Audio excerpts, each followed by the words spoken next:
What is up, folks? TCG here with a Blue-Red Phoenix deck, and I thought it would be an interesting deck to kind of play and talk about when discussing some of the Modern Warfare 2 previews, rather than just run out another keep farming EA2 for videos. A little necessary. Let's have a look at the list. So, obviously, in Explorer, the Blue-Red Phoenix deck is not as powerful as in Pioneer. You do not have Treasure Cruise. That's why playing cards like Finale Promise, because you really struggle to refill your hand once you've kind of done your thing once, got your Phoenixes back. You might have some resources left over, but it's quite hard to keep going again and going again. So obviously we have the 4 Phoenixes. As far as other threats go, we're playing Ledger Shredder, Third Battle Iconoclast, with a couple of other things in the sideboard we'll get to. So then your suite of instant sorceries, basically. 4 copies to consider, a single Fading Hope, kind of flexible removal here. 4 opts, a single of the Worldly Gaze. I wanted to just try it out as another enabler, because again, you stuff and things. And you can also cast that at the graveyard. It gives you another spell later in the game too. A single step out the back, kind of because we're playing the Iconoclast, you kind of want to protect things, but also it's like pretty good at protecting a Ledger Shredder. Obviously, it doesn't interact super well with Phoenix, like particularly well for any reason. But obviously, when you're trying to close the game out, removal spells, board wipes, does both of those things, which is pretty nice. Rather than like just be able to give something hexproof. 2 copies of Spell Pierce for interaction. You don't want to load up on these because you want to be able to cast your 3 spells, and like, hey, if your third spell is a Spell Pierce, it's kind of awkward. 3 Lightning Axe. Again, we don't have tons of ways to recoup card advantage, so you actually kind of struggle to play 4, but as you dump Phoenix into the graveyard, obviously. A single play with Fire. 2 copies of Spitefield Hazard. Doubles is the land that also doubles as a spell. Makes your 3. And 4 copies of Strangle gives you the Sorcery, which is important for Finale Promise, but also, obviously, your kind of like premier 1-drop removal spell. 4 copies of Charter Course. Kind of more than you would see in Pioneer. Again, like, you don't have access to treasures and that kind of thing. You want to make sure you can dump your things to the graveyard, and then later on you're like, okay, I've got tokens, I've got Ledger Shredder, let's draw a bunch of cards, try and refill. And then lastly, you've got Finale Promise. So the card that's kind of falling out of favour a little bit, but still we want to be playing it here because it gives you the 3 spells needed to bring Phoenix back from the graveyard. Red X, cast an instant and a sorcery with CMC X or less from your graveyard. So sorcery-wise, mostly you're looking at Strangle and, well, we're looking at Strangle and Charter Course. You've got a plenty of different instants. So if you cast it for 3, you're getting at least 2 triggers with it itself and and like an instant, which you've got many of. But you're wanting to cast it for 4. Yeah, get one of these sorceries and an instant. Obviously, that gives you the 3 spells needed to bring back your Phoenixes. Mana base, very, very straightforward. 4 Sea Events, 4 Spire Blast, 4 Pathway. 2 copies of Stormcloud Coast. A single Ottawara, 2 basic islands, and 2 Hall of Storm Giants. So going through a bunch of cards, like you can just kind of get up to lands to activate this. Fairly straightforward. Pretty strong, pretty strong. Sideboard, interesting choices. Again, I hate the way that Arena displays these. You've got 2 copies of Mystical Dispute, one is at the top, one is at the bottom. Right, love that. 2 copies of Brotherhand's End, gives you kind of a flexible board wipe, but also, hey, sometimes you want to be able to blow up artifacts. 2 copies of Sahili to present like another non-creature threat versus like slower control decks. Obviously, you can just keep making servos. For places where they're trying to deny you like numbers of spells cast, or your graveyard's kind of turned off, it gives you an alternate win condition. Crackling Drakes. Again, it's a kind of another alternative threat. We're kind of varying our threats post-board a little bit. The third Spell Pierce, a couple of Aether Gust for red and green, a couple of Disdainful Strokes, a Braid, and yeah, that rounds everything out. Let's queue up for a ranked match, and then we'll talk about some of these spoilers as well. So you had a few different cards previewed over the last kind of few days for Explorer Anthology 2, which is releasing December 13th. And I put out a video on Friday, kind of talking about my thoughts about the set, how I was like, what's happening with the actual cards that matter in the format, what's happening with like Nykthos, Treasure Cruise, like big powerful cards that kind of make things happen. We got Mutavault spoiled, and that's kind of the most powerful thing that they had spoiled at the time. And since then, we've had a few other things. We'll play here. Well, high on lands, we have Ledger Shredder to loot away. Like, Strangle plus Charter Course seems fairly strong. We'll keep this. Yeah. But the first few spoilers we had, lead on Hall. Makes sense. Reflector Mage, Thought Not Seer, and Mutavault, along with Wastes. And then since then we've had a few more things. Do I just want to make? I think they're gonna have an answer. I think if they have an answer, they're not kind of doing a ton. We're kind of relying on this though. But we need to We could not cast. We could cast Shark Horse now and then go like Strangle. Well, Shredder Strangle next turn. That would be better. That would make this a 2/4, just much harder to kill. I think I'm gonna roll that. We also like have lands to pitch. That seems fine. I'm just gonna get rid of this fence. I'm gonna go a little bit backwards and forwards with talking about the game and talking about anthology a bit. So since then, so we Reflector Mage, Meteor Vault, Thought Not Seer, and I kind of talked about like our Eldrazi themes and stuff. We're gonna. I'm gonna want a red side. We'll Strangle the Lava Mancer. They've kept a 1-lander. Solid for us. I think I just want to loot away the Artuaro. That seems. What do they do here? Obviously, not powering up a Ledge Shredder yet. The idea was to like maybe get as a 1/4, but they're stuck on 3 lands already. If they're finally getting their second land, right? They're stuck on 1 land already. They're finally getting their second land. Their players lightning strike this and still not commit to the board. They're a pretty tough spot. So I kind of want to chart our course post combat here. I will do that. And I'll probably just Spitefield Hazard the Firebrand. That's what this looks like anyway. Okay. Cards.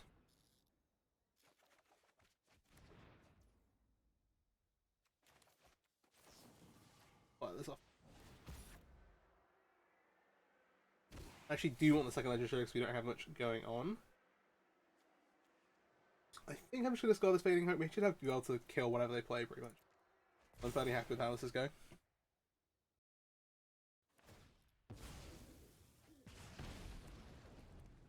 Okay.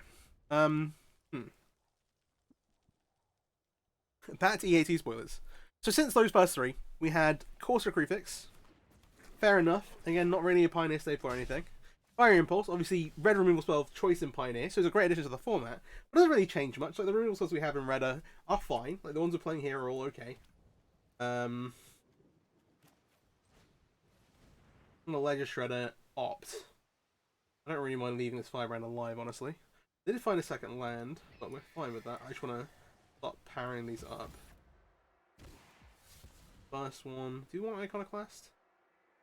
I'm gonna discard one of the lightning axes. We'll see if we draw off the second Shredder.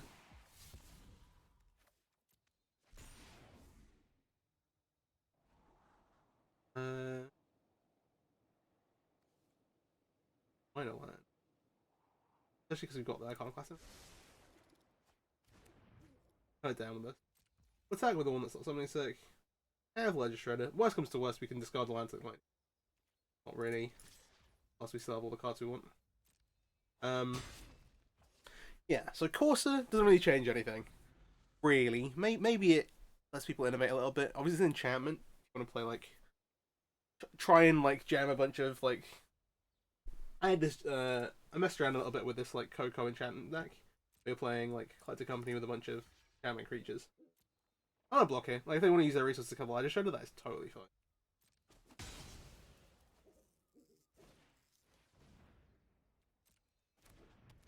I got Wizard's Lightning. Take my turn. If they go back to 4, that's fine.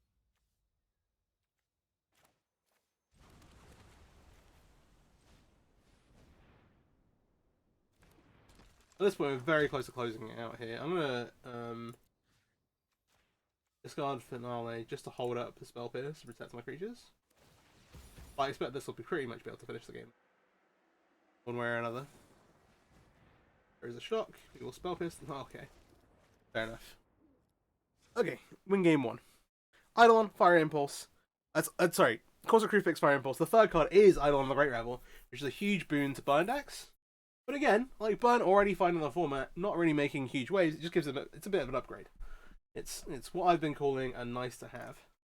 Versus red, I want these. I maybe want the Braids. There's a potential chance I want these Brotherhood Sands. Odds that are not so great. All these Iconoclasts are pretty bad. Redders are fine. Removal's kind of awkward. I'm not too worried about like the slip out the back here. This doesn't mean we are like kind of relying on the creatures. We're kind of relying on us being able to just kill their stuff, and that be our primary game plan. I think that is okay. I'm just gonna this other one. No, we're trying it out, right? I feel like we'll suspect to try. Maybe with lower creatures. You know, I'm actually happy most of the... Yeah, down with this. Let's set this up. They didn't see any particular like Phoenix tech there. Well, I guess like maybe Chort, of course, you're like, yeah, okay, they're playing Phoenix. But actually, the thing is, the deck's really not that popular on ladder. Weirdly, no red source. Have considered lands. I have red spells to cast. Need to find a land. We're on the draw as well. I think I'm gonna keep this, but it's a little bit risky. I think new mulligan rules. You should maybe mulligan like, isn't it? You have consider and an opt. Like, it feels pretty foolisher to way. Oh, cool.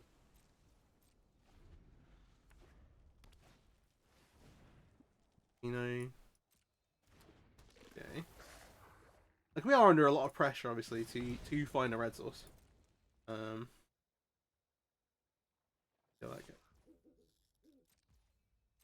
Then the next card after that is State Wayfinder. State Wayfinder.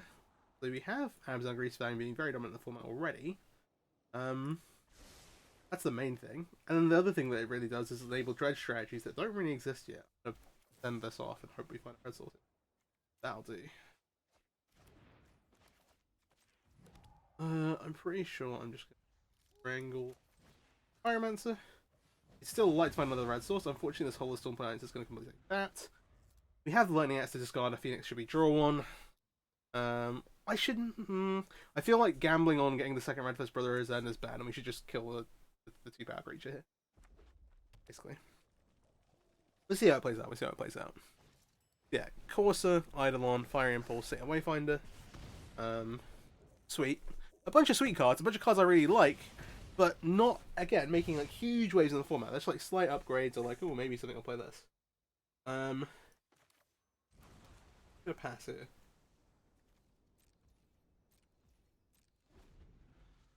We'll see, we'll see. We're on the back foot here in a bit of an awkward spot. 11 is not a lot of life.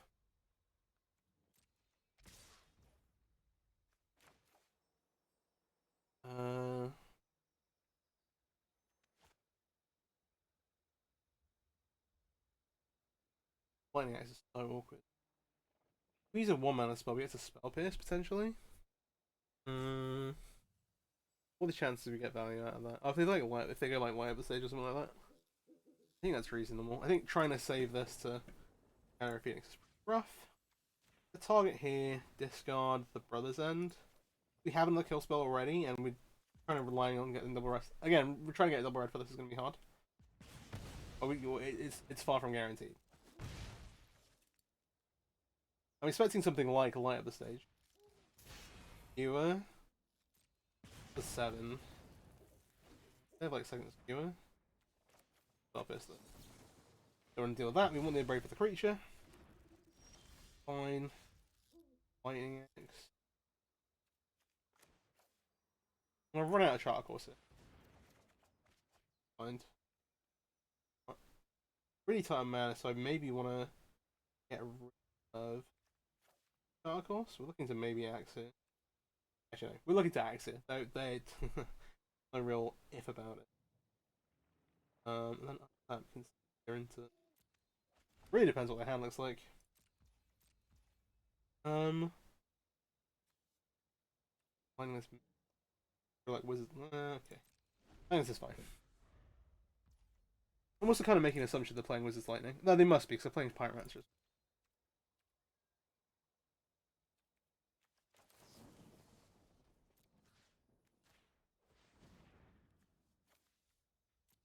I'll keep the break because that kills most things. You think it's like fine, but playing from behind is rough. Ooh, okay.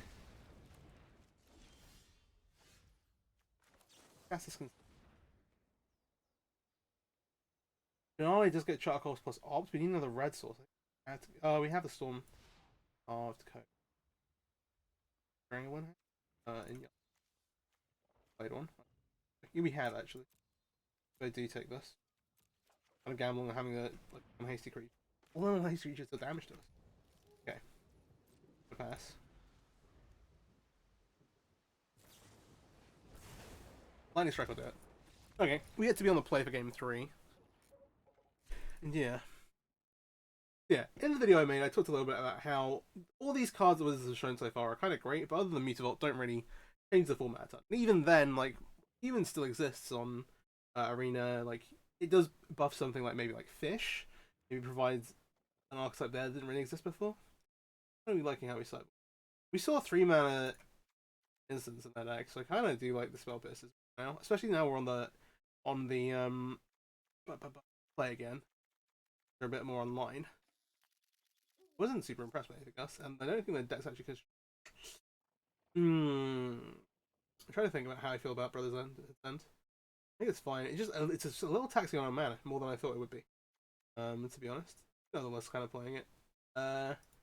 Thing Hope's not great because the creature's either getting haste or gonna kill us. I think we're just gonna cut that and send this back up. But yeah, like none of the like big players coming through yet. At least to our knowledge. And then they released 4 more cards. Right? It's like, oh cool, we got Eidolon, that's a big buff for red. State Wayfinder is a buff for Abzan Greasefang, which didn't necessarily, like, hey, both these decks already exist, they're already pretty good. Fire Impulse is nice for like decks like this, like blue-red. You can see a really nice removal spell. We're gonna mulligan this, I don't fancy keeping one. This we keep. Gonna get rid of one of our 4 countries. Gonna play the Spikefield Hazard on red, kind of relying. This time we are kind of relying on this Brotherhood's End here. What we're doing. We did reveal a few more cards. We got 4 more. Rending Volley. Another kind of like, oh, it's a cool sideboard card. Okay, fair enough. And then Ethereal Armor. Now, if you've been watching some of the videos on the channel, you might see that I posted recently Selesnya Auras. Deck. There was also a deck that did fairly well. I think I just want to. If I Shredder activate here.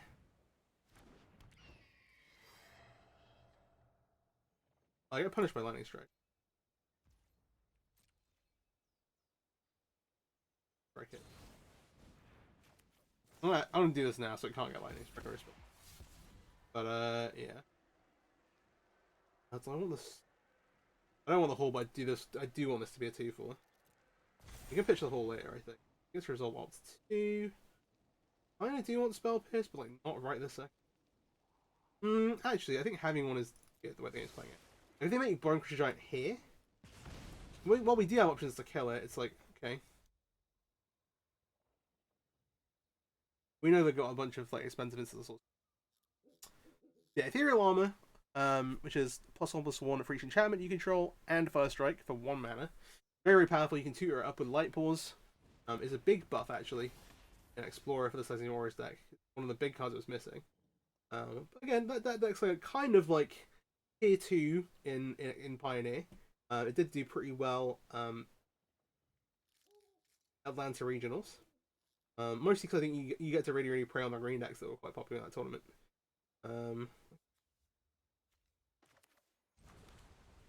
I expect them to cast this Brokerage Giant. They're just not hit a land yet, which is kind of rough. I'm trying to work out if I want to try and close it out. Maybe we Stonewall a little. I think I'm fine with that. If they play the Bone Crusher, then we're gonna cast a couple of cantrips maybe.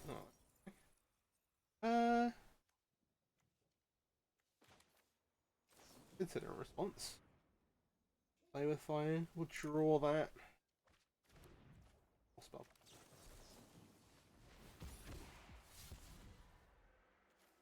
It's actually just 4. We could have done.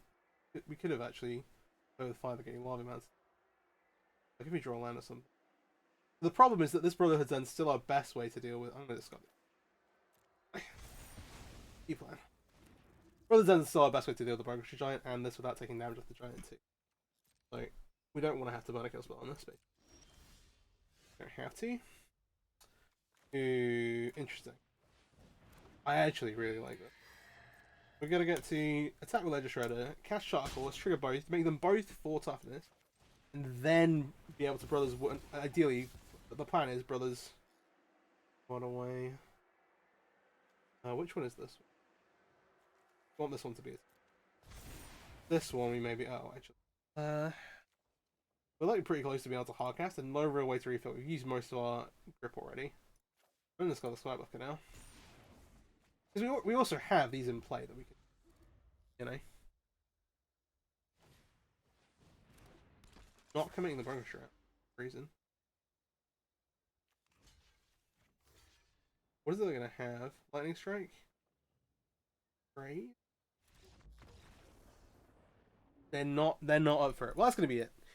And there are 2 more cards, which I'll very briefly mention. Zulaport Cutthroat, which I love.